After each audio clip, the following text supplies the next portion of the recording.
जी। हमने ये सुना है कि आपका नाम किसी गाने से लिया गया है। नहीं, गाने से तो नहीं, एक पोएम से लिया गया है। अच्छा। मेरे माँ बाप की जब शादी हुई थी, मेरे फादर कवि थे, तो उन्होंने उस शादी के समय एक पोएम लिखी थी। उस पोएम में एक लाइन थी, लम्हा लम्हा किसी जादू का फसाना होगा। तो जब मैं पैदा हुआ, ग्वालियर में पैदा हुआ था, हालांकि मैं वहाँ कभी रहा नहीं हूँ, लेकिन वहाँ मेरी माँ वहाँ थी, इसलिए कि मेरे फादर पढ़ाते थे वहाँ। विक्टोरिया कॉलेज था, जो अब रानी महालक्ष्मी बाई कॉलेज कहलाता है, और वहाँ मेरे फादर पढ़ाते थे। उनके एक स्टूडेंट का आपने नाम भी सुना होगा, अटल बिहारी वाजपेयी, तो वो उनके स्टूडेंट थे वहाँ। तो जब ये मैं हॉस्पिटल में पैदा हुआ, तो हमारे फादर जो कम्युनिस्ट पार्टी के भाई मेंबर थे, उनके दोस्त भी सारे कम्युनिस्ट पार्टी के लोग थे, तो आ गए। तो उन्होंने पूछा, इससे पहले नाम से पहले एक और बात हुई कि भाई देखो, ये जो मुसलमानों के घर में बच्चा पैदा होता है तो उसके कान में अजान देते हैं, कुरान की कोई आयत पढ़ते, तो अब तुम क्या करोगे? तो मेरे बाप ने उधर उधर देखा, तो एक दोस्त के हाथ में कम्युनिस्ट मैनिफेस्टो था, कहले ये दे दो। और सच बात है ये कि मेरे कान में कम्युनिस्ट मैनिफेस्टो पढ़ के मेरे बाप ने, workers of all the nation unite because you have nothing to lose but your change. तो उसके बाद कहा, अच्छा भाई नाम क्या रखोगे बच्चे का? तो उन्होंने, किसी दोस्त ने कहा कि भाई वो तुमने तो एक पोएम लिखी थी अपनी शादी पे, उसमें ये लाइन थी, लम्हा लम्हा किसी जादू का फसाना होगा, तो इसका नाम जादू ही रख दो। तो मेरा नाम जादू ही रख दिया गया।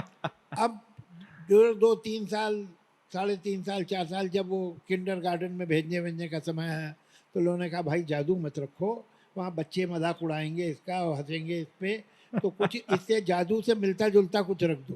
तो ये मेरा जावेद जो नाम है, ये जादू से मिलता जुलता की वजह से रखा है। तो होता यह है कि आपका पेट नेम आपके नेम से निकलता है, मेरा नेम मेरे पेट नेम से पेट नेम निकला, से नहीं।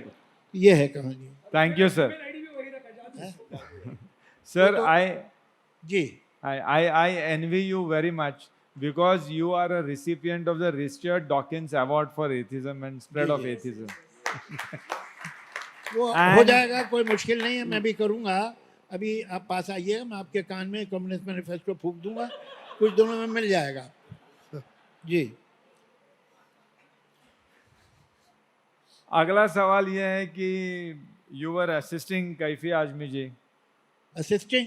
यहाँ। नहीं नहीं भाई, उनकी बेटी कोई लाइबिलिटी थोड़ी है कि मैं असिस्ट कर रहा था। वो शबाना हरण की कहानी अभी तक स्क्रीन पर नहीं आई। जी जी जी जी, असिस्ट कैसे करते हैं आप?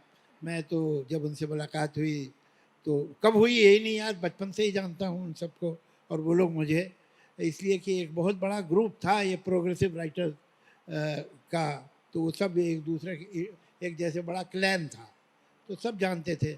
बाकी ये कि फिर मैं और शबाना एक साथ हो गए, वो एक और रिश्ता बन गया। Okay, and now the last deep searching question, toothbrush पहले गीला करते हो या बाद में? जी, पेस्ट लगाने से पहले टूथब्रश गीला करते हो या बाद में? नहीं नहीं, मैं बाद में ही करता हूँ। आता एक किस्सा फक्त नाही तो पाहिजे. जावेद सरांचा एक किस्सा तुम्हाला सांगतो, फार गमतीदार. ते इतका डार्क कॉमेडी करतात, आम्हाला परवा तर मजाच आली. एकाने कुणीतरी त्यांना विचारलं की तुमचा हा दोस्त, माझ्यामध्ये सलीम खान, मला नाव आठवत नाही, उनका एज कितना होगा? जावेद सर बोली, वो अल्लाह मी ऐसे ना 1-2 साल कम उम्र का रहेगा. असे ते फार म्हणजे विरोध करतात. Sir please please.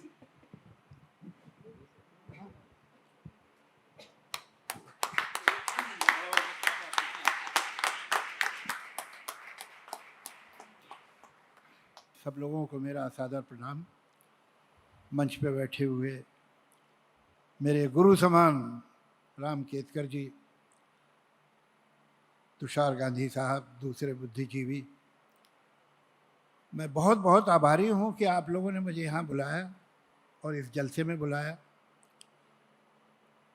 यहाँ आके मुझे बहुत खुशी भी है और थोड़ा सा गम भी है। खुशी इस बात की है कि इतने अंधेरे में भी लोग दिए जला रहे हैं,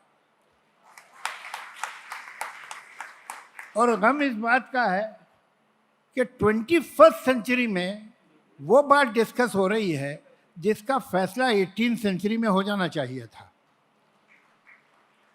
आज हम 21st सेंचुरी में एथिज्म की बात कर रहे हैं। सच्ची बात तो है कि एथिज्म ऐसा होना चाहिए था जैसे ऑक्सीजन, जब हम सांस लेते हैं हम सोचते थोड़ी हैं कि हम ऑक्सीजन की सांस ले रहे हैं। एथिज्म हमारी ज़िंदगी का हिस्सा ऐसे ही होना चाहिए था, इसलिए कि जो कुछ हमारी नॉलेज हो गई, जो ज्ञान इंसान ने प्राप्त कर लिया, उसके होते हुए कोई धर्म रह जाए, बड़ी हैरत की बात है। क्या कि आज से 500 बरस पहले की बात है कि एक आदमी ने हिम्मत की कहने की, इसलिए कि धर्म तो ये मानते हैं, ख़ासतौर से एब्राहमिक जो रिलीजन्स हैं, जुडाइज्म, क्रिश्चियनिटी, इस्लाम, ये सारे के सारे एक 500-600 किलोमीटर में ही भगवान ने सारा ज्ञान दे दिया था। तो ये मानते हैं कि इंसान ऐसे पैदा हुआ, दुनिया ऐसे बनी, ये ऐसे हुआ, वो वैसे हुआ, सब पता। धर्मों में एक अच्छी बात है कि धार्मिक सारी किताबें जमा कर लीजिए तो बड़ी आसानी से मालूम होता है how to make universe in 4 easy lessons, कि यूनिवर्स कैसे बना था, साइकिल कैसे बनाते हैं, ये कोई धार्मिक किताब से आपको पता नहीं चल सकता है। कोई भी सर दर्द की दवा नहीं मिल सकती आपको, बाकी जन्मों जन्मों का आपको सुख मिल जाएगा। तो एक वक्त था कि जब 500 बरस पहले एक आदमी को उन्होंने जेल में बंद किया और मौत की सज़ा देने वाले थे कि इसकी हिम्मत कैसे हो गई कि ये कह रहा है कि ज़मीन सूरज के चारों तरफ घूमती है। उसे मालूम नहीं कि इसी ज़मीन के लिए तो पूरी सृष्टि बनी है, ये सारी सृष्टि चारों तरफ है, बीच में हम हैं और हमको बनाया है खुदा ने और हम हैं इस पूरी सृष्टि के राजा। और ये बोल रहा है कि हमारी धरती जिस पे हम हैं, हमारा हेड ऑफिस यहाँ है, वो घूम रहा है सूरज के चारों तरफ, और हमारी किताब में तो कुछ और लिखा है। उस बेचारे गलीलियो ने माफ़ी मांगी कि साहब मुझसे गलती हो गई, वो फैक्ट ये है कि सूरज ही घूमता है, तो उसकी जान बची। फिर कुछ दिनों बाद उसके ज़मीर ने उसे, उसकी आत्मा ने उसे झंझोड़ा, कहना नहीं भैया अब तुम मुझे मार डालो, कुछ करो, घूमती तो फिरती हुई है। तो ये भी हुआ बाद में।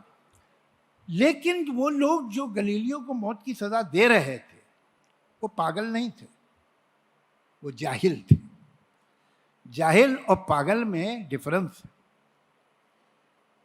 वही उनका ज्ञान था, वही उनका विश्वास था, वही उनकी आस्था थी।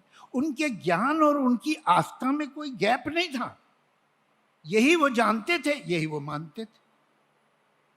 मगर आज से 100 साल बाद या 500 साल बाद या 200 साल बाद जब 6ठी क्लास में टीचर बच्चों को पढ़ा रही होगी हमारे ज़माने के बारे में, 20th सेंचुरी के बारे में, 21st सेंचुरी के बारे में, तो बच्चे हंसते हंसते गिर पड़ेंगे कुर्सी से और टीचर कहेगी बेटा मजाक मत समझो, ये सवाल आ सकता है 20th सेंचुरी पे या 21st सेंचुरी पे, सीरियसली सुनो।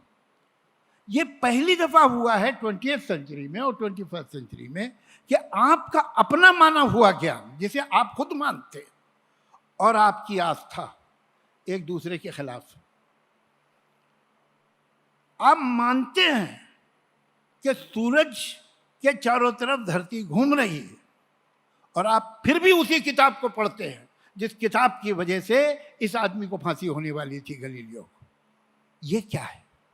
ये कभी नहीं हुआ था पहले, ये 20th सेंचुरी में शुरू हुआ है और ये आज भी चल रहा है कि आपका ज्ञान और आपकी आस्था एक दूसरे के दुश्मन है और दोनों आप ही के अंदर है। ये एक साइकोलॉजिकल बीमारी है, इसका नाम है स्किज़ोफ्रेनिया। लेकिन दुनिया में इतने बीमार हैं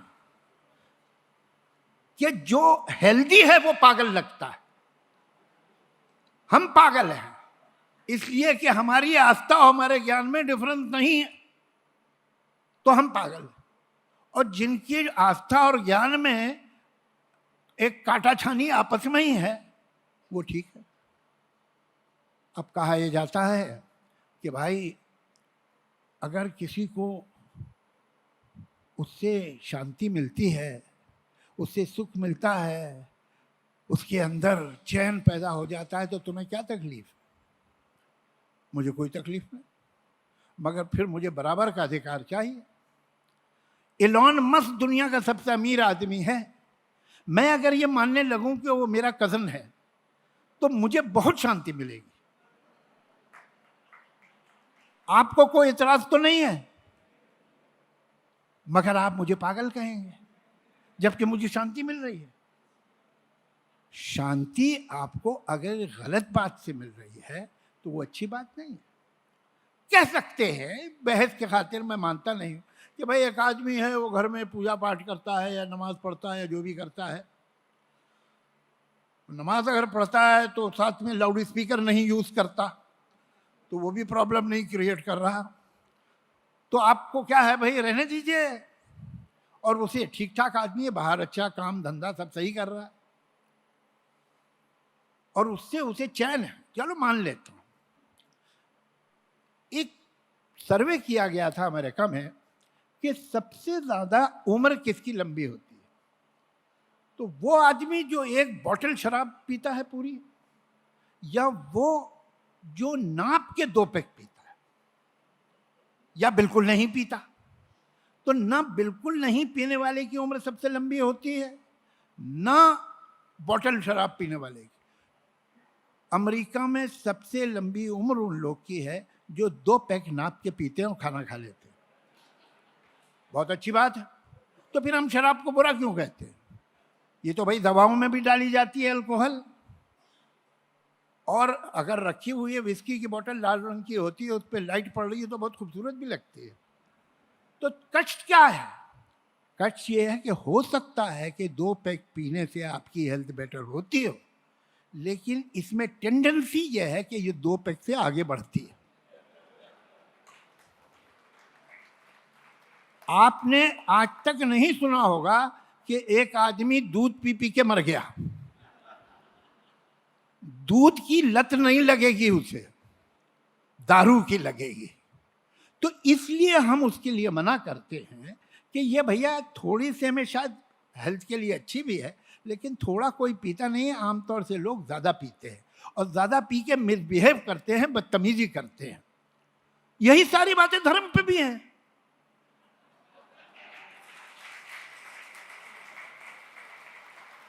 हो सकता है 2 पैक धर्म अच्छा होता हो, मैं तो वो भी नहीं मानता, लेकिन चलो मान लेता हूं बहस के लिए। मगर 2 पैक धर्म पीता कौन है? ये तो बढ़ जाता है और फिर मिसबिहेव करते हैं लोग और उल्टी सीधी बात करते हैं। किस्सा कभी कभी कोई कहता है, अरे भाई देखो, एक बड़ी लॉजिक देते हैं लोग कि आप मानते हैं ईश्वर को, भगवान को, और नहीं मानते हैं। अगर आप नहीं मानते हैं और आप मरे उसके बाद मालूम है वो तो है, तो आप तो प्रॉब्लम में पड़ जाएंगे। आप मानते हैं, मर गए, नहीं है तो नहीं है, आप तो खत्म हो गए। ये इससे ज्यादा गलत लॉजिक नहीं। या तो ये कि इन्होंने ये तय कर लिया कि आदमी मरने से 1 सेकंड पहले डिसीजन लेगा कि है कि नहीं है, लेकिन अगर उसने शुरू से लिया हुआ है तो वो सारी जिंदगी किस तरह से गुजार रहा है, मान के गुजार रहा है कि न मान के गुजार रहा है, उसका हर काम, उसकी हर बात, उसकी सोच, उसका विचार, उसके संस्कार इस लाइट में होंगे कि कोई खुदा है कि नहीं है। ऐसा थोड़ी है कि रख लिया जेब में पड़ा है, काम आएगा, नहीं हुआ तो कोई बात नहीं, फेंक देंगे, ऐसा नहीं है। तो ये, और ये क्यों? आप ऐसा कीजिए कि अगर ऐसी बात है 18 साल की उम्र तक लड़के लड़की को धर्म के बारे में कुछ मत बताइए। उसके बाद उसको बेटा ये 10 किताबें हैं मेन रिलीजन वर्ल्ड के, ये 10 हैं, ये तुम पढ़ लो, इनमें से जो तुम्हें ठीक लगे वो ले लो। आज ये बुरा माना जाता है कि आप डॉक्टर, भाई देखिए हमारे यहाँ तो इंजीनियर भी बैठे, डॉक्टर भी बैठे स्टेज पे। एक ज़माना था कि हर माँ बाप चाहते थे कि हमारा बच्चा बड़े होकर डॉक्टर बने या इंजीनियर बने। कोई ये नहीं सोचता था मेरा बेटा पेंटर बन जाए, मेरा बेटा जो है सिंगर बने, मेरा बेटा जो है वो स्पोर्ट्समैन हो जाए, कोई नहीं सोचता था। यही सोचते थे कि डॉक्टर बने या इंजीनियर बने। आज हमारी क्या संस्कार हो गए कि आप बच्चे को जोर मत डालिए कि बचपन से बोले बेटा तुझे डॉक्टर ही बनना पड़ेगा, तो खराब बात है ना। तुझे इंजीनियर ही बनना है, उसका जी चाहेगा बनेगा, जी चाहेगा नहीं बनेगा। जिस बच्चे को अब आप इंजीनियर या डॉक्टर बनने के लिए नहीं बचपन से ब्रेन वॉश करते, उसे आप एक धर्म का ब्रेन वॉश क्यों देते हैं कि बेटा तू हिंदू ही बनेगा, तू मुसलमान ही बनेगा, उसे छोड़ दो, देखो क्या बनता है वो। और 18 साल की उम्र तक अगर उसे कोई धर्म नहीं बताया आपने और फिर धर्म की किताबें दे दी, तो मैं बताता हूं कौन सा धर्म चुनेगा वो, कोई भी नहीं। ये पक्की बात, नहीं चुनेगा। ये जो पूरा बिलीफ है ये हमको एक बात सिखाता है, फेथ।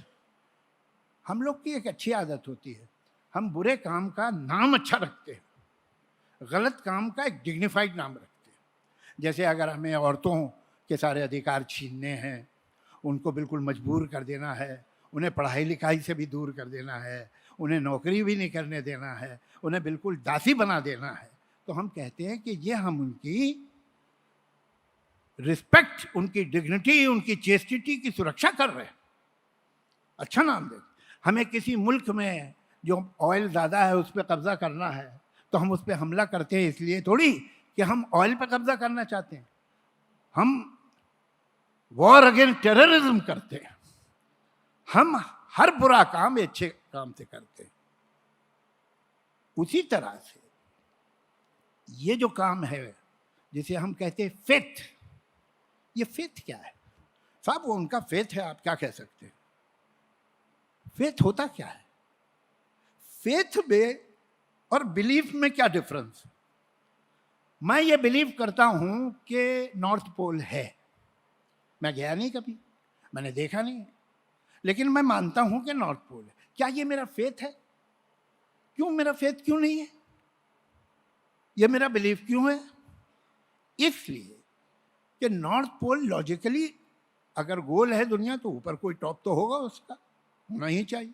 एक कुछ लोग हैं जो गए भी हैं और देखा भी है उन्होंने, उसकी तस्वीरें भी मैंने देखी, और मुझे इतना ही शौक है तो मैं जाके देख भी सकता हूं। और मैं अगर ना भी देखूं तो कॉमन सेंस ये कहता है, लॉजिक ये कहती है कि एक गोल चीज का एक टॉप होगा।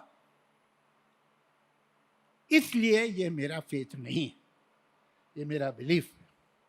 जिस चीज की भी कोई लॉजिक है, जिसका कोई एविडेंस है, जिसका कोई विटनेस है, जिसका कोई प्रूफ है, जिसका कोई रैशनल है, वो फेथ नहीं, वो बिलीफ।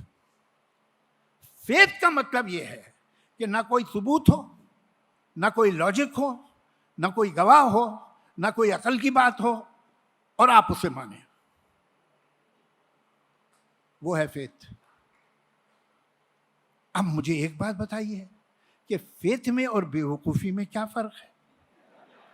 मुझे नहीं मालूम भाई। बेवकूफ़ी भी यही है कि मैं एक बात मान लूं जिसका ना कोई सबूत है, ना गवाह है, ना कोई लॉजिक है, ना रैशनल है, ना लॉजिक है, और मैं मान लूं, वही तो बेवकूफ़ी है।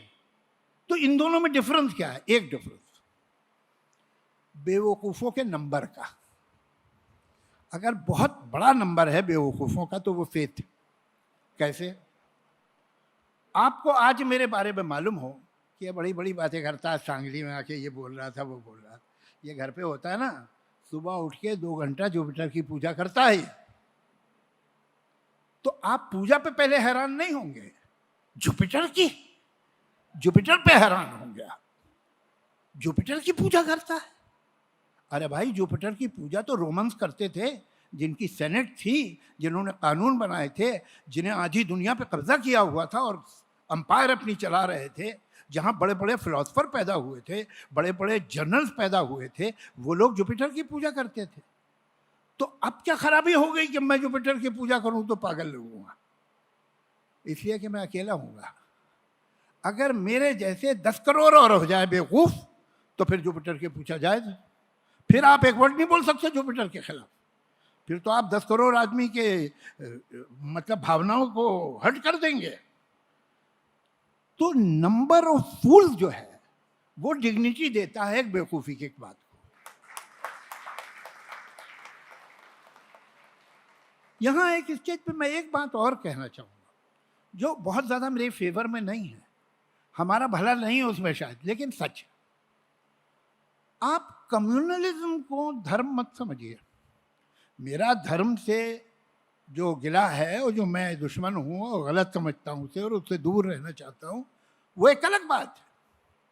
लेकिन कम्युनलिज्म जो है उसका ऑल्टरनेटिव सेकुलरिज्म है और धर्म का ऑल्टरनेटिव है एथीज्म। आप कम्युनल होके भी एथीस्ट और एथीस्ट होके भी कम्युनल हो सकते हैं।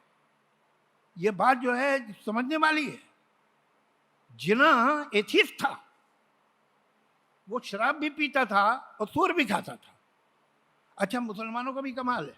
ये आप लोग को एक बात बताऊं तो अपने मुसलमान दोस्तों से पूछिएगा, शराब पीने की तो परसेंटेज मुसलमानों में बहुत लंबी है, जबकि इनके धर्म में क्या है कि तुम अगर मर रहे हो और शराब तुम्हें बचा सकती है तब भी तुम नहीं पी सकते, मर जाओ, शराब नहीं पीना। सुअर का यह है कि अगर 3 दिन तुम्हें खाना नहीं मिला है, 3 टाइम, तो तुम सुअर को गोश्त खा सकते हो। 3 टाइम अगर सचमुच भूखे हो कि तुम्हें खाने को नहीं मिल पाया, तो सुअर में फिर भी एक दरवाजा छोटा सा खुला है, शराब में नहीं। मगर शराब पीते सुअर नहीं खाते। सुअर इसलिए नहीं खाते कि उसके ऑल्टरनेटिव बहुत है, शराब का ऑल्टरनेटिव नहीं है।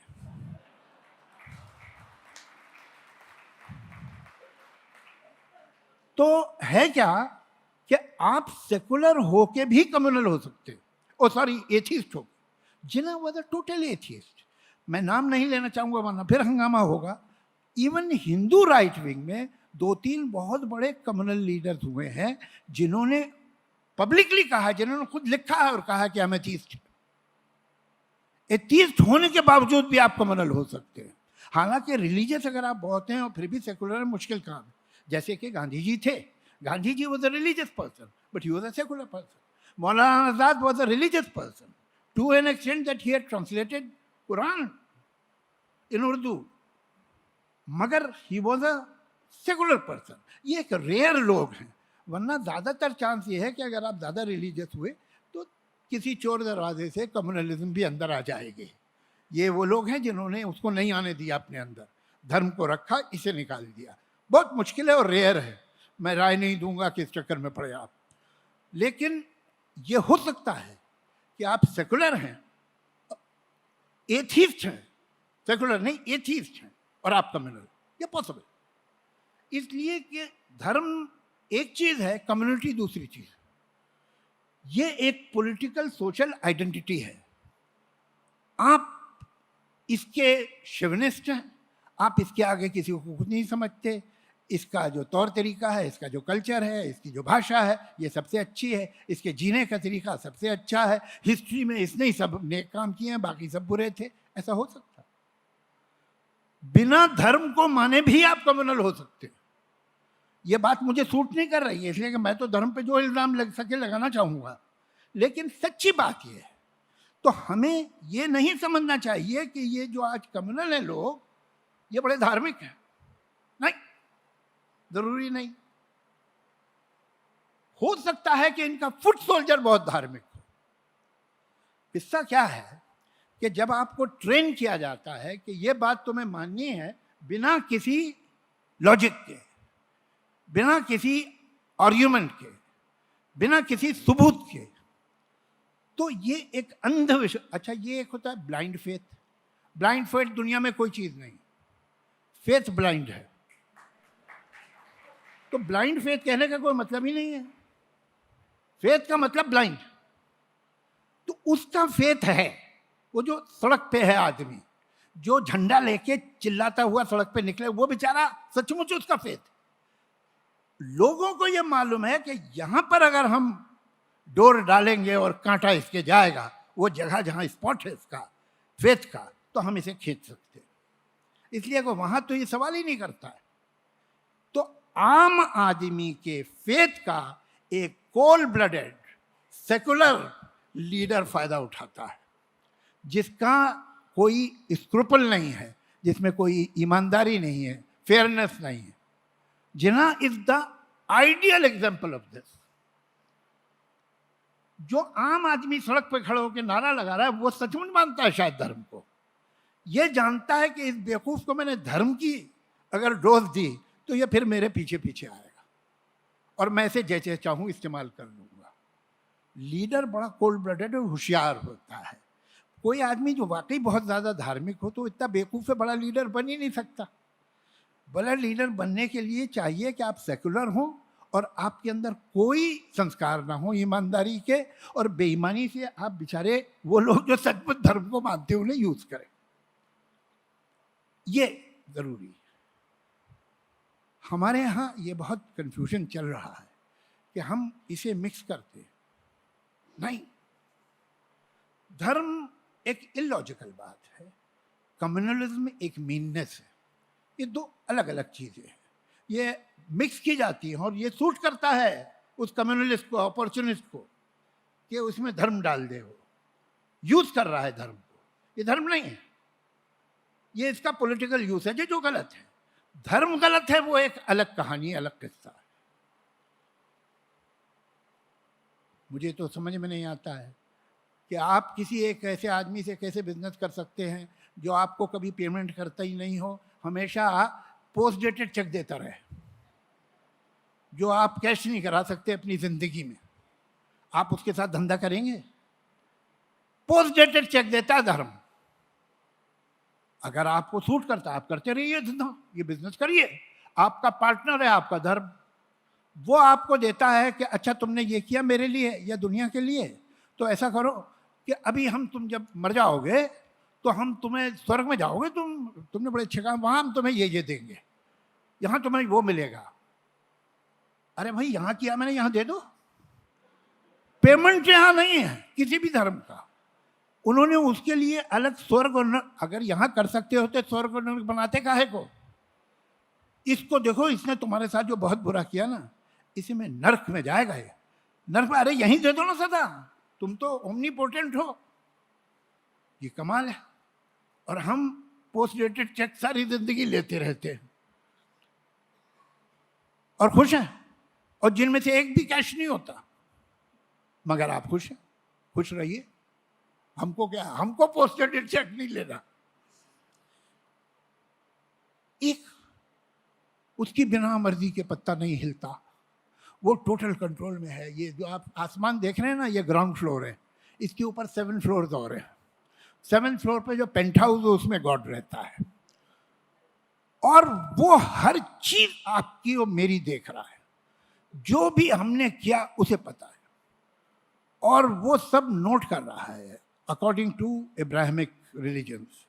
फिर जब आप मरते हैं तो एक दिन वो आपको सामने खड़ा करेगा और पूछेगा तुमने ये किया था, अच्छा, और तुमने वो किया था, तो इधर भेजो इसे, उधर भेजो। उस पर भी कुछ मेरे प्रॉब्लम है, मैं बताऊंगा। तो अगर तुम्हारी मर्जी के बिना पत्ता नहीं हिलता है और सब कुछ तुम देख रहे हो, और ये जो रिलीजियस लोग हैं ये मंदिर और मस्जिद और चर्च जाके दुआ भी मांगते हैं, मेरे बेटे को वो नौकरी मिल जाए, मेरी बेटी की शादी वहाँ पर हो जाए, तो इसके मतलब है कि ये डे टू डे लाइफ में भी इंटरफेयर करता है। तो फिर ये जो दुनिया में इतना अन्याय है, दुनिया में इतनी भूख है, इतनी बीमारी है, इतनी मजबूरी है, इतने बलात्कार हैं, इतने हत्याएं हैं, ये इसके सामने हो रहे हैं, और ये चाहे तो रोक सकता है, लेकिन ये होने देता है। और ये मुझसे पूछेगा, इसकी मजाल होगी कि मुझसे पूछेगा कि तुमने क्या किया दुनिया में। मैं पूछूंगा अगर ये निकला कि भाई तुमने क्या किया था। ये सुनामी में जो छोटे छोटे बच्चे मर गए, बुढ़े बुढ़िया मर गए, उन्हें तुम बचा सकते थे? ये बच्चे को जब डिप्थेरिया होता है 6 महीने के बच्चे को, तो नीला पड़ जाता है, सांस की नाली बंद होती है, जाली आ जाती है उसमें, और वो घुट के नीला होके मरता है। तुम देख रहे थे, ये हजारों लाखों बच्चे डिप्थेरिया से मरते हैं, तुम उनकी गले की जाली हटा नहीं सकते थे? तुम्हें शर्म नहीं आती है? अगर तुम हो मैं तो फॉर गॉड सेक दुआ करता हूं कि गॉड ना हो, वरना बेचारा बहुत शर्मिंदा होगा। ये क्या बात है, हम कैसे मानते हैं, किस तरह जी रहे। आप बैठे हुए हैं एक जगह, एक तो सजदा करते हैं नमाज में, ये उस जमाने की चीज है जब जमीन फ्लैट थी। केतकर साहब, सजदा अगर यूं जा रहा है तो जमीन तो गोल है। You are missing Kaaba by thousands of mile. जमीन तो गोल है ना, तुम यहां सजदा कर रहे हो, काबा यहां सजदा यूं जा रहा है। ये फ्लैट ग्राउंड पे ठीक था, जब तक जमीन फ्लैट थी तब तक सजदा सही था। अब गलत है, जमीन गोल है, उधर है सऊदी अरब, तुम्हारा इधर निकल गया, तुम बैठे पूजा कर रहे होते हो। इतनी छोटी सी एक चमची होती है जिससे घी आपको आग में डालना पड़ता है। यूनिवर्स देखा है कितना बड़ा है। जो नियरेस्ट स्टार है, नियरेस्ट आपके दरवाजे के ऊपर, उसका नाम है अल्फा सेंचुरी। वहां तक अगर आप पहुंचे 1,82,000 माइल पर सेकंड आप चले और बीच में कहीं चाय वाय पीने न रुक जाएं, तो आप 4 साल में पहुंचेंगे। ये तो नेक्स्ट डोर नेबर है। इतना बड़ा विस्तार इस कायनात का, इस सृष्टि का कहां तक फैला है। उसमें एक डस्ट के जर्रे के बराबर भी नहीं है अर्थ, डस्ट के जर्रे के बराबर भी नहीं। उसमें आप कितने बड़े हैं, और वो चमची जिससे आप घी डाल रहे हैं वो कितनी बड़ी है। और आप इसे डाल के समझ रहे हैं कि अब पूरी सृष्टि चेंज होने वाली है आपके लिए। यार कुछ तो सोचो। मुझे जब इन्होंने इंटरव्यू किया था रिचर्ड डॉकिंस ने, तो पहला सवाल उन्होंने क्यों कहा था कि why are you an atheist. मैंने कहा because I think, that's all.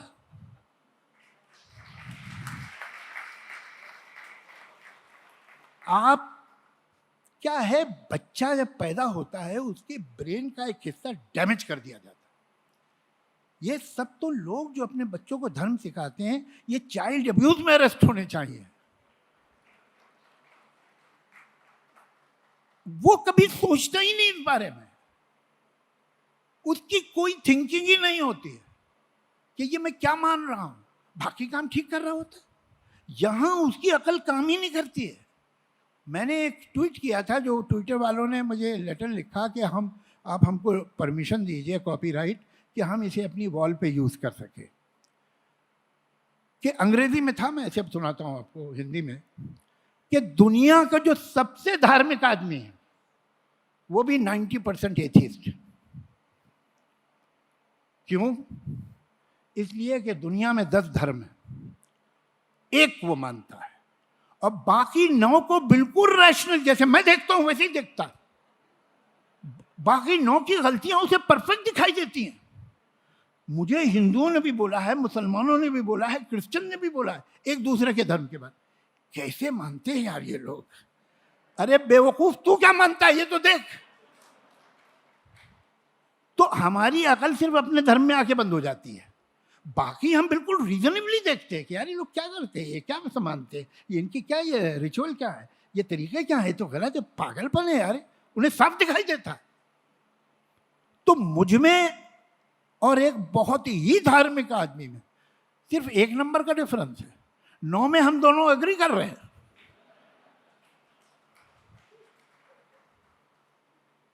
अब होता यह है कि आप देख रहे हैं कि वो तो एक कोल्ड ब्लडेड लोग बैठ के उसको दुनिया में कैसे मैनिपुलेट करते हैं उन लोगों को जो मासूमियत में या गलती से धर्म को मान रहे हैं।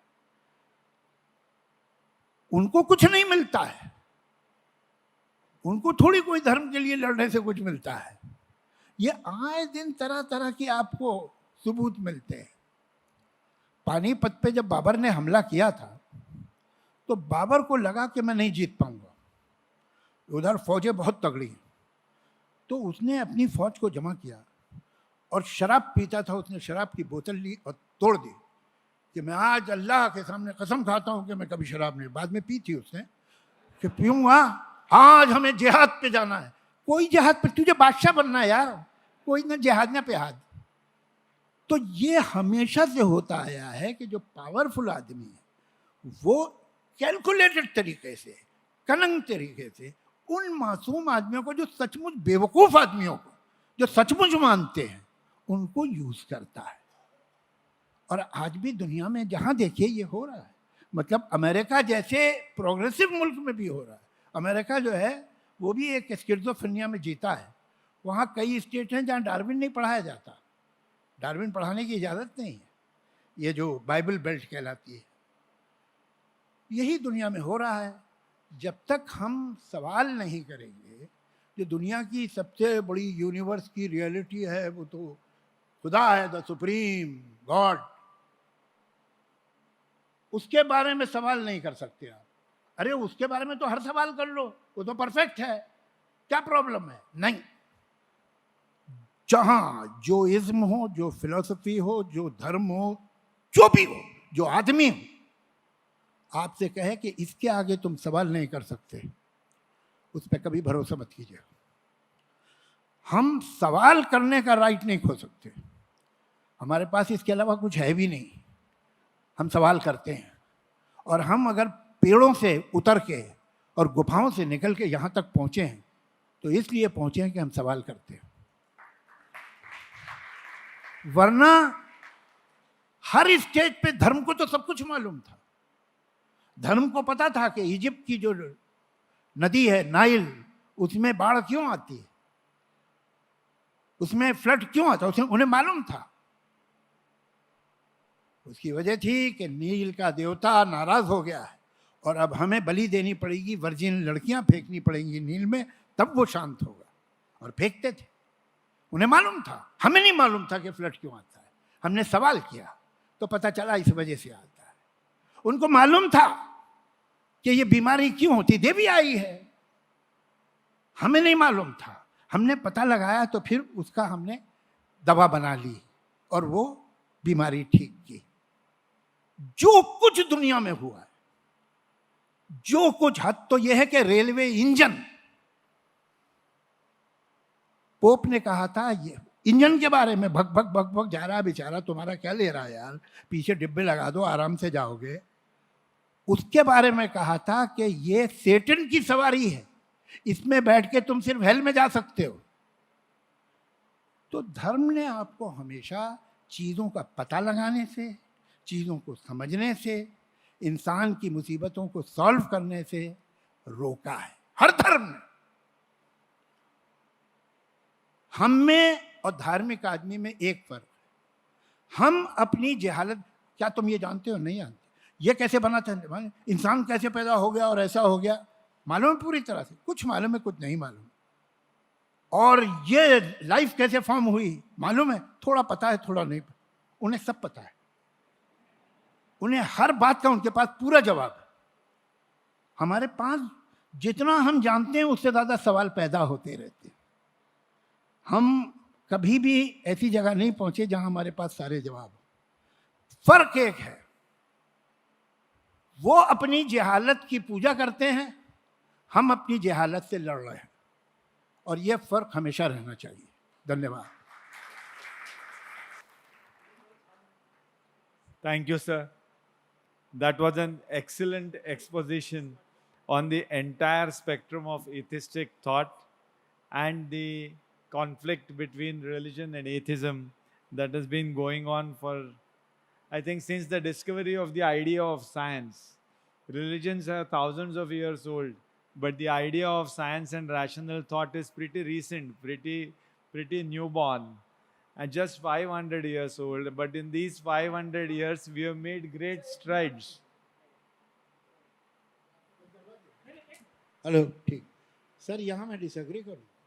We as Indians should feel very proud that in this whole world, the first atheistic movement was 3,500 to 4,000 years old. That was called Charvaka. Yes, sir. और उनकी राइटिंग ज़्यादातर तो जला दी गई, लेकिन कुछ राइटिंग उनकी कैसे बड़े मज़े से मिलती है कि जिन लोगों ने उनके खिलाफ लिखा था उन्होंने कोट किया तो वहाँ कोटेशन मिल जाते हैं।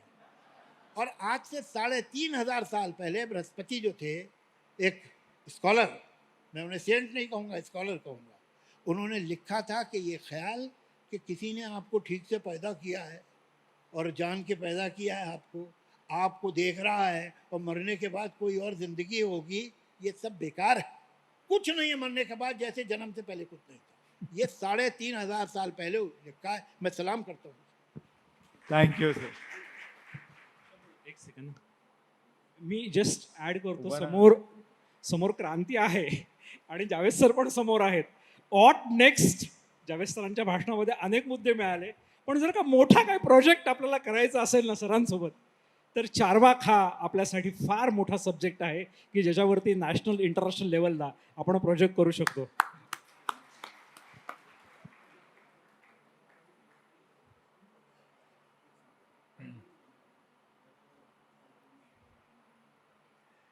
In this short span of a few centuries, with the help of science and rational thought, we've made such great progress and such great strides that now we have more people dying due to suicide in the world rather than those dying in wars. And then there are more people dying of overeating than those dying of hunger. So it's a great sea change that we have all experiencing and seeing. खूप hello, हाँ खूब सुंदर बोल रहे Javed sir. I am your fan. Okay, पण मेरा नाम मुश्तबा लोखंडवाला है जी. और मैं 45 साल से मेरी ये जर्नी लंबी रही है नास्तिकता की तरफ. अब प्रश्न मेरा ऐसा है कि नास्तिक का लंबा सफ़र में बहुत सारे लोग मिलते हैं और उसमें बहुत सारे नास्तिक भी होते हैं, मगर कुछ जगह मुझे ऐसे मिलते हैं जिनको अपनी ज़ात का, यानी मराठी में जात बोलते हैं, उसका गर्व होता है. नास्तिक तो रहते हैं, देव धर्म को नहीं मानते हैं, मगर मैं ऊंचा हूँ, मैं यूँ हूँ और मैं त्यों हूँ और मुझे ये प्रिविलेजेस मिलने चाहिए. ये सिचुएशन को कैसे हैंडल किया जाए? क्या है कि अगर वो नास्तिक हो गया है तो इसमें खुश रहिए कि चलो यहाँ तक तो आया हो, और बाकी जो अगर वो नास्तिक ही रहा तो ये खराबियाँ उसके बच्चों में नहीं आएंगी. होता यह है, नास्तिक बनना आसान काम नहीं है. 2-3 जनरेशन लगते हैं नास्तिक होने में, इसलिए कि ऐसा हड्डियों में घुसाया जाता है, धर्म हड्डियों में चला जाता है कि आदमी को कभी मैंने ऐसे देखे हैं कि इंटेलेक्चुअली तो वो हो गए नास्तिक, लेकिन इमोशनली अभी भी इधर उधर निकल जाते हैं. तो ये वक्त लगता है, रैशनैलिटी आसानी से नहीं आती है. ये बीमारी जो है, जैसे अब आप कोरोना हो गई तो जिस दिन घर में दवा आ गई और एक खुराक आपने पी ली उसी दिन तो ठीक नहीं हो जाएंगे ना, थोड़ा टाइम लगेगा. तो ये भी जो है इसमें थोड़ा टाइम लगेगा. ये साहब जो एथीस्ट हो गए हैं, लेकिन ये कि अभी भी उन्हें शुक्र है कि मेरी तो ज़ात तो ऊंची है और वहाँ से हुआ हूँ, मैं टॉप फ्लोर से एथीस्ट हुआ हूँ. तो वो अगली जनरेशन में धुंधला पड़ जाएगा और नहीं होगा, और एक जनरेशन में 2 जनरेशन में ख़त्म हो जाएगा. तो थोड़ा हमको सब्र से काम लेना पड़ेगा कि बहुत से लोग हैं जिनमें अभी दिखाई देता है कि एथीस्ट हो गए, लेकिन फिर भी उनका दूसरा, ख़ासतौर से कास्ट का जो चक्कर है. चलिए ऊंची कास्ट के लिए तो ठीक है, जो सो कॉल्ड नीची कास्ट कहलाती है, कि नीचा कौन है, बकवास है, लेकिन जो कहते हैं लोग, वो आदमी पे जो जुल्म आज भी है, उस आदमी के साथ जो डिस्क्रिमिनेशन है, वो एथीस्ट हो गया है. तो क्या ये भूल जाए कि मेरे साथ डिस्क्रिमिनेशन, इसलिए मैं तो एथीस्ट हूँ? अरे भाई तुम एथीस्ट हो, लेकिन वो तो तुम्हें इस जात का समझ रहा है ना. आदमी सिर्फ वो नहीं है जो अपने को समझता है, आदमी वो भी है जो दुनिया उसे समझती है. ये भी तो इसे, अब मेरा प्रॉब्लम आप देखिए, अब मैं भाई I have no religious belief whatsoever, लेकिन ईद पे मुझे 200 मुबारकबाद आ जाती है और बकरीद पे भी आती है, जैसे हम मनाते ही नहीं हैं. वो बकरे वाली ईद हम नहीं मनाते. हम ईद मनाते हैं, हम क्रिसमस भी मनाते हैं, होली भी मनाते हैं, दिवाली भी. हमारी फिल्म इंडस्ट्री की सबसे बड़ी होली हमारे ही घर पे होती है, लेकिन हम उसे अपना कल्चर समझते हैं. ये हिंदुस्तान का कल्चर है. हम अपना कल्चर थोड़ी छोड़ देंगे धर्म की वजह से. धर्म छोड़ो तो कल्चर भी छोड़ दो. कल्चर तो बड़ी खूबसूरत चीज़ है. होली दिवाली खूबसूरत त्यौहार, उनको हम क्यों छोड़ दें? ईद खूबसूरत त्यौहार है, क्रिसमस खूबसूरत त्यौहार है. और फैक्ट आपको उल्टा बताता हूँ, ये आप किसी एंथ्रोपोलॉजिस्ट से पूछिएगा, ये त्यौहार धर्मों के बनाए हुए नहीं हैं. ये त्योहार कल्चर ने बनाए थे और धर्मों ने इन्हें ले लिया अंदर। अब हम अपने त्योहार वापस मांग रहे हैं। हम इस देश के कल्चर के लोग हैं, हमें हमारे धर्म, हमारे जो त्योहार है वापस कीजिए। ये सब हमारे त्योहार। तो अभी कुछ रहेगा, कंफ्यूजन रहेंगे लोगों में, लेकिन अगर वो बाप सही जगह चला गया है या माँ सही जगह चली गई है तो बच्चे उनसे बेहतर होंगे। अभी मुझे भी देखिए, मेरे तो माँ बाप दोनों एथीस्ट थे, तो मेरे लिए आसान हो गया इतनी दूर आ जाना। मगर मैंने चूंकि जहाँ पला बड़ा हूँ चारों तरफ धर्म देखा, तो मेरे अंदर धर्म से गुस्सा है। मेरे बच्चों ने तो धर्म देखा ही नहीं है, उन्हें गुस्सा भी नहीं है, उनके अंदर कोई गुस्सा नहीं है, ना वो मेरी तरह झगड़ा करते हैं धर्म के खिलाफ। लेकिन उनका बच्चा पैदा होता है, मेरे बेटे की 2 बेटियां हैं, तो उसमें जो कॉलम होता है रिलीजन, उसने आगे लिखा नॉट एप्लीकेबल, किस्सा खत्म। मगर उसमें वो तनाव नहीं है जो मुझ में है। अब क्या करेंगे आपके वो आदमी जो बिल्कुल इंडिफरेंट है, कल को उसको भी ये बोलेंगे कि ये मुसलमान है। अच्छा भाई, मुसलमान काहे से? नाम से। तो क्या करें, नाम क्या चेंज करें? अब मैं अपना नाम रमेश रख लूँ या अमर रख लूँ तो ये कहेंगे हिंदू है। मैं अपना नाम डेविड रख लूँ तो कहेंगे क्रिश्चियन है। मैं एक बेवकूफ़ी में तो पैदा हुआ था, दूसरी खुद लूँगा, वो तो मैं लूँगा नहीं। तो मैं अपना नाम क्या रखूँ? X2+1। क्या करूँ क्या मैं? तो वो कहते सर क्या है, मेरे तारीफ भी सुनता हूँ। सर मोहम्मदन तो बहुत कम होते हैं एथीस्ट, आप मोहम्मदन है मगर एथीस्ट। मैंने कहा मैं मोहम्मदन नहीं हूँ इसलिए एथीस्ट हूँ, दोनों काम कैसे कर सकता हूँ? तो ये कन्फ्यूजन है, आप उन्हें रहने दीजिए, उनके बच्चे उनसे बेटर होंगे।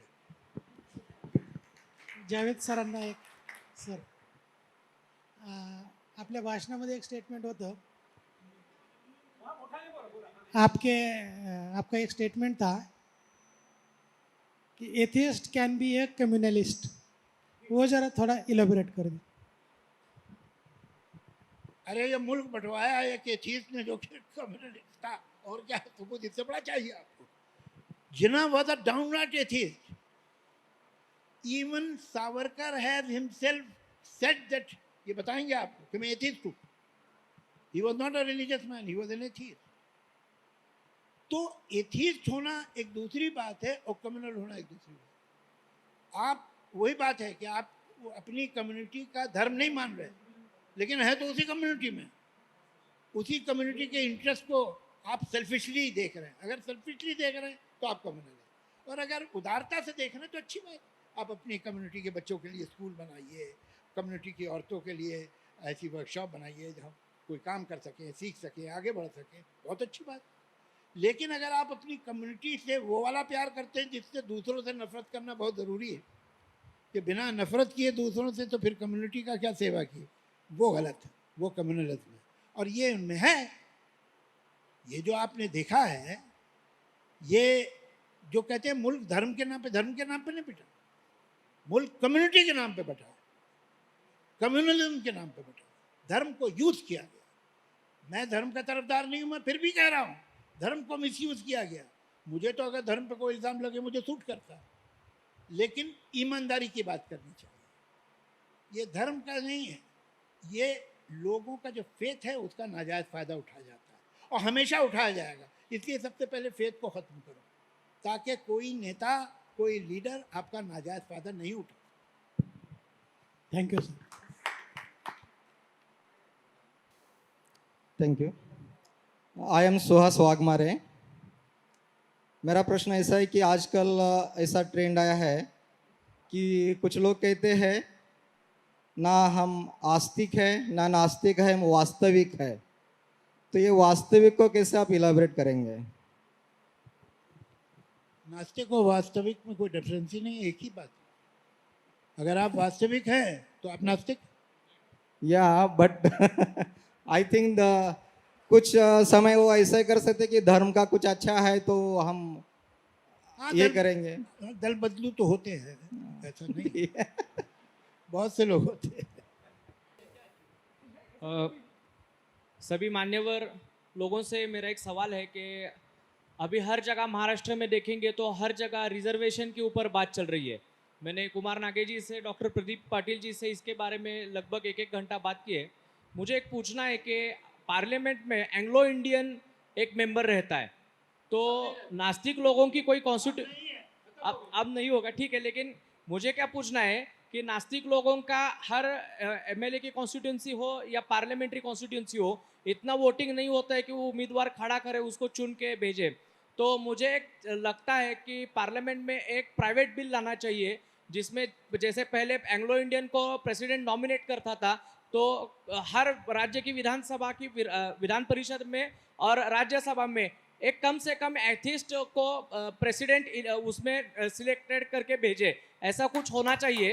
तो एक बात यह है, और दूसरी एक बात मैं ये कहना चाहता हूँ कि हर पार्टी में सेल होते हैं, जैसे ओबीसी सेल रहता है, माइनॉरिटी सेल रहता है। मैं बहुत दिनों से कुमार जी से बात कर रहा हूँ कि मैं पूछ भी रहा हूँ कि हर पार्टी के मुखिया के पास जाना चाहिए और उसको बताना चाहिए कि आपके पार्टी में एक एथिस्ट सेल भी शुरू करो, तो ये मुहिम शुरू होनी चाहिए, ऐसा मुझे लगता है। आपके ख्याल में सुनना चाहूँगा।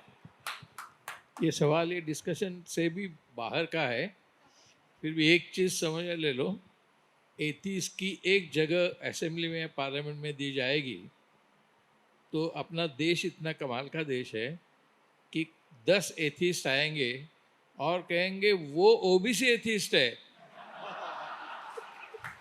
मैं ब्राह्मण एथीस्ट हूँ, मैं ब्राह्मण एथीस्ट होते हुए मुझे पहला अधिकार मिलना चाहिए। फिर तीसरा आएगा, मैं तो दलित आम्बेडकराइट एथीस्ट हूँ, मेरा ही अधिकार होना चाहिए। इंडिया में atheism and caste they don't gel together. पर एक शायद आप एथिस्टों की संख्या बढ़ाने के लिए अच्छा नुस्खा बना दिया है कि लालच दिखा दो कि भाई राज्यसभा में एक सीट मिल जाएगी तो शायद आपकी मेंबरशिप बढ़ जाएगी बहुत। सर आपको एक किस्सा सुनाऊं। वैसे एक बात बताऊं कि आपकी पार्लियामेंट में बहुत सारे एथीस्ट हैं, ऐसी बात नहीं, हर पार्टी में एथीस्ट हैं, लेकिन वो बताते नहीं हैं कि वो एथीस्ट है, इसलिए उन्हें तो आपका धर्म यूज़ करना है ना, तो कैसे कहते कि एथीस्ट है। एक दूसरे कि एक मरतबा मैं पार्लियामेंट से निकल, मैं था पार्लियामेंट में, प्रेसिडेंट ने नॉमिनेट किया था और 2016 तक मेरी मेंबरशिप थी, तो उससे पहले की बात है। ये शहाबुद्दीन एक साहब होते थे जो मुस्लिम पर्सनल लॉ बोर्ड के सुपरस्टार थे। तो वो मैं बाहर निकला तो कंपाउंड में खड़े थे, तो मुझे अजीब अजीब इशारे करने लगे, भाई क्या अजीब। तो मैं उनके पास गया, मैं जी कहिए क्या बात है। तो कहने आपने तो गज़ब कर दिया। मैंने कहा जी क्या किया मैंने। कहले आपने कह दिया आप मुसलमान नहीं है। मैंने कहा कब कहा मैंने।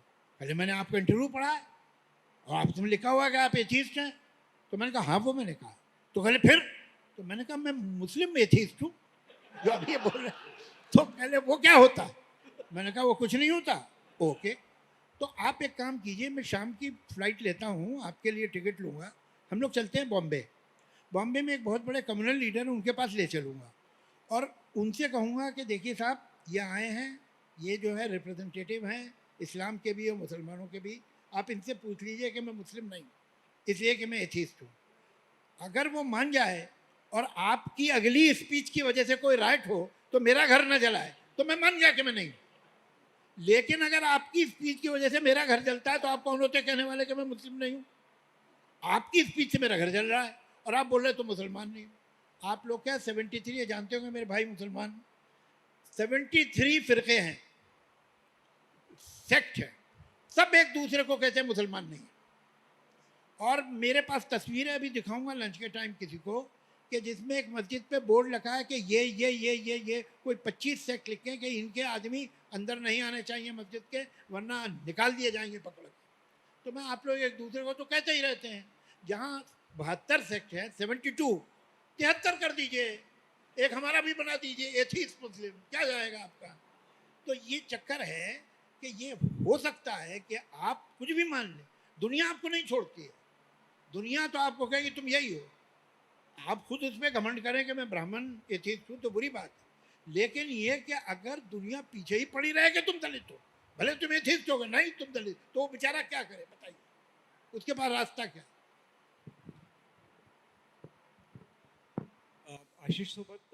आशिष कोरी हा आपल्या सांगलीच्या ग्रुपमधला सगळ्यात ॲक्टिव्ह मेंबर आहे आणि तो फार फार मेहनतीने काम करतो, त्याचे नेहमी फोन येत असतात। मी त्याला सांगितलेला किस्सा तुम्हाला पुन्हा सगळ्यांना सांगतो। बराक ओबामाच्या भाषणामध्ये त्यांनी असं म्हटलं होतं की समोर जे काही उपस्थित ब क ड यासोबत समोर बसलेल्या नास्तिकांना सुद्धा मी धन्यवाद देतो, असं त्याचं भाषण आहे. म्हणजे त्यांनी ती एक इक्वल पॉवर त्यांनी तिथे डिझाईन केली, म्हणजे कोट केली की निरीश्वरवादी ही सुद्धा इतर धर्मासारखीच एक एक सॉफ्ट पॉवर आहे. आपल्याला भारतामध्ये काय करावं लागणार आहे? भारतामध्ये फक्त हर्डल धर्माचा नाही आहे, जातीचा पण हर्डल आहे, ईश्वराचा पण हर्डल आहे. आपला जो जाहीरनामा आहे लेफ्ट आणि राईटला, तुम्हाला मराठीमध्ये आणि याच्यामध्ये कळेल की तिथे हा बुद्धिप्रामाण्यवादाचा प्रवास, आणि त्या प्रवासामध्ये एका ठिकाणी तुम्हाला जात नाकारावी लागते, एका ठिकाणी धर्म नाकारावा लागतो, एका ठिकाणी ईश्वर नाकारावा लागतो, आणि ह्या ज्या सगळ्या इलॉजिकल आणि इररॅशनल गोष्टी आहेत या नाकाराव्या लागतात. आणि असा फ्री थिंकर समाज जर का ग्राउंडला असेल तर तो जो पॉलिटिशियन आहे तो तुमचा कॉल घेतो.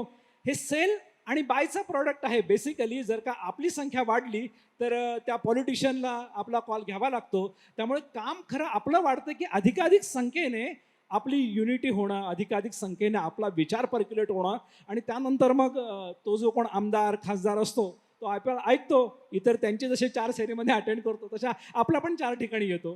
तर त्यामुळे डेफिनेटली आपलं प्रबोधनाची जी मोहीम आहे ती वाढवणं, आणि ती वाढवली की आपल्या विचारांची माणसं पार्लिमेंटरीमध्ये कायदे मंडळात जाणं हा त्याचा भाग आहे. केतकर सर अधिकपणे बोलतील.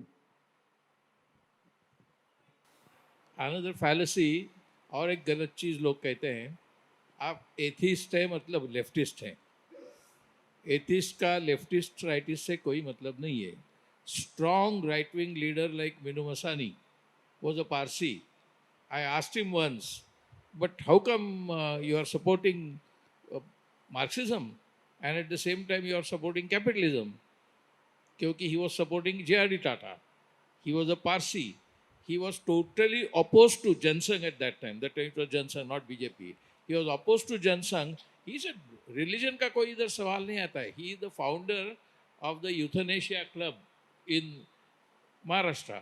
So I asked him further. He said, fire brigade का जो आदमी होता है, जहाँ आग लगती है, जो जिनको बचाता है, उसको मालूम नहीं होता है वो एक चाल में आग लगी हो तो उसमें क्रिश्चियन कौन था, मुस्लिम कौन था, हिंदू कौन था, ब्राह्मण कौन था, दलित कौन था, मालूम नहीं. फायर ब्रिगेड का काम यह होता है, जो जो वहाँ है, कुत्ता भी हो उसको बचाना है, जो जो है वहाँ पे उसको बचाना है. Atheist is not necessarily leftist. There are many atheists who are right-wingers, so don't mix up. Right-wing ideology means believing in market philosophy and market philosophy only. Mixed economy is not a market philosophy. लेकिन जो complete leftist होते हैं वो mixed economy को भी market philosophy कहते हैं. मुद्दा ये है कि जिस तरह आप religion और atheist, जात और atheism mix नहीं कर सकते, उसी तरह leftist rightism में भी मत पड़ो. वो अलग बात है, completely अलग बात.